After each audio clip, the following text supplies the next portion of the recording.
Come and make a little bunny bag with us. It's fully lined. We've embroidered the little face on, but you could use fabric paint or pens. There's a little pom-pom tail on the back. Cute little ears, perfect for little Easter egg hunts. And the whole thing is sewn with a 1 centimetre seam allowance. Print and cut your paper pattern pieces. You have your main and your ear piece. Cut 2 of the outer fabric and 2 of the lining fabric.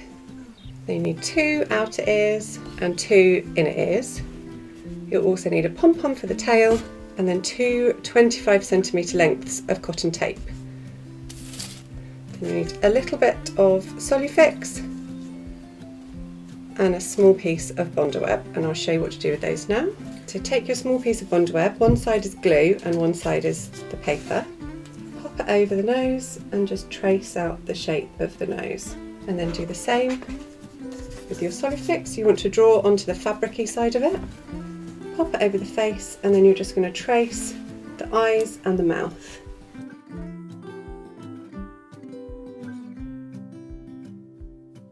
Take your paper pattern piece and your front piece of fabric, fold your paper pattern piece in half, and we're going to use the face to line up our Solufix.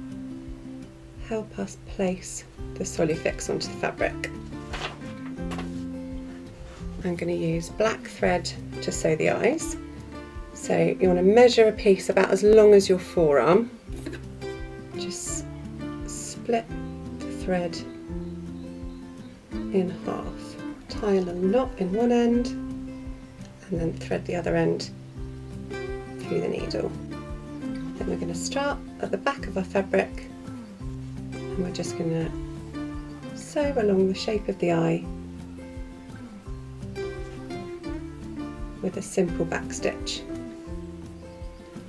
Now we've sewn the little mouth in pink. To finish off, you just turn it over to the back, pop your needle through your stitches to make a little loop, and then pop your needle through the loop to make a little knot, and that will secure your stitching on the back. Now you've rinsed off all of the Solufix and waited for the fabric to dry, you're going to get the little piece of Bondaweb with the nose that you drew earlier and a small scrap of fabric.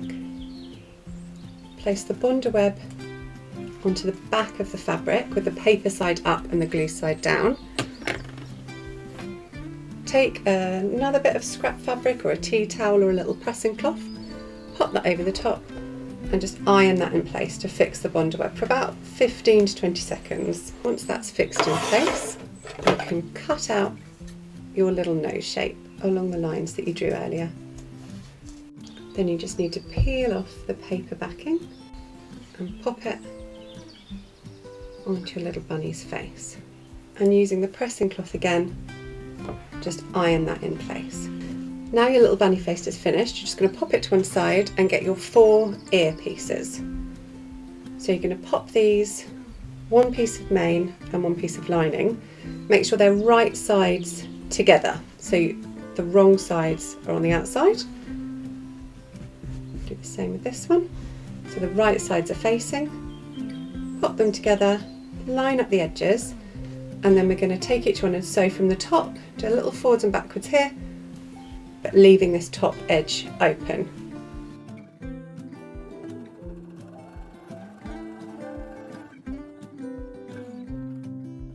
Now you've sewn both of your ears with a 1 centimetre seam allowance. You're just going to take a pair of pinking shears and trim the seam allowance all around the edge of the ear. Then you're going to turn your ears the right way out, and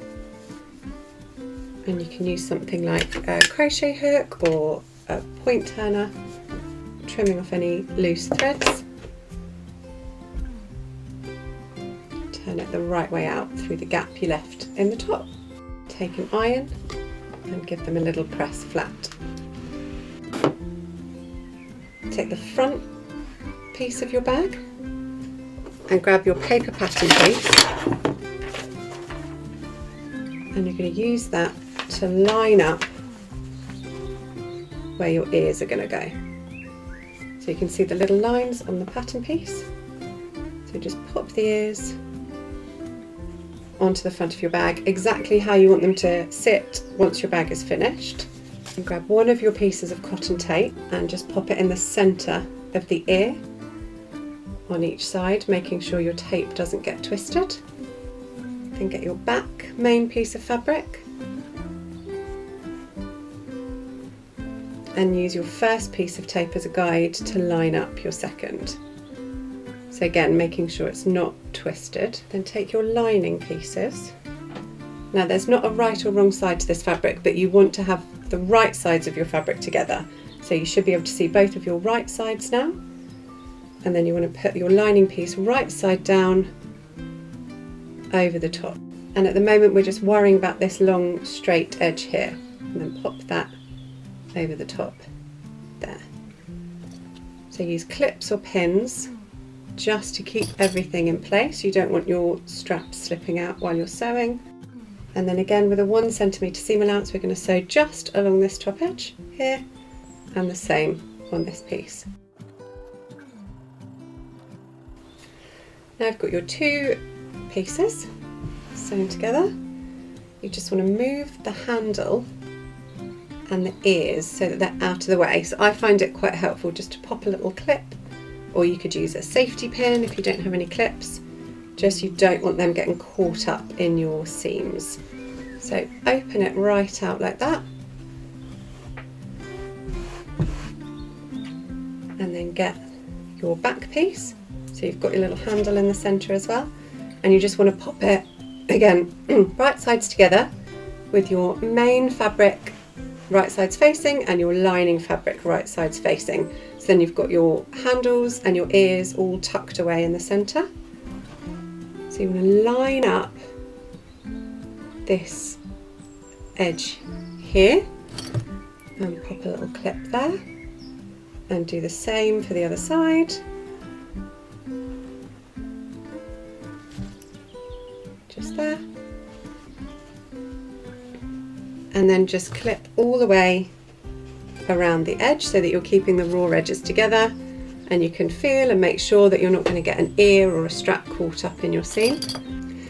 So you're going to start sewing about here, do your forwards and backwards stitching, and then come all the way around again with your 1 centimetre seam allowance all the way around back to about here, and that will just give you a gap in your lining that you can use to turn it all through the right way out afterwards. Now you've sewn all the way around the edge, leaving your gap, you just want to trim all of the seam allowance with your pinking shears, but don't trim where your gap is.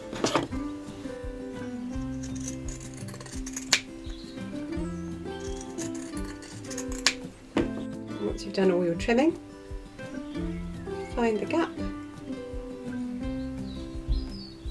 and then turn the bag the right way out through the little hole in the lining. And then you can just tuck in the seam allowance in the gap that you left and then sew that up on the sewing machine. Now you've closed the hole in your lining, you can tuck your lining inside, give it a last little press with an iron, and the final step is to turn your bag over and attach your little pom-pom tail. So I've just got some white thread, I've already tied a little knot in the bottom. So decide where you want it to be, then just pick up a few threads and pull your thread through until you feel it catch on that knot. Go through in the same place again to create a little loop, just like we did with the embroidery thread, and then take your needle through the loop to make a little knot, anchoring it in place. And then you can just go through your pom-pom, back through the fabric, and just do this a few times to secure your little bunny tail.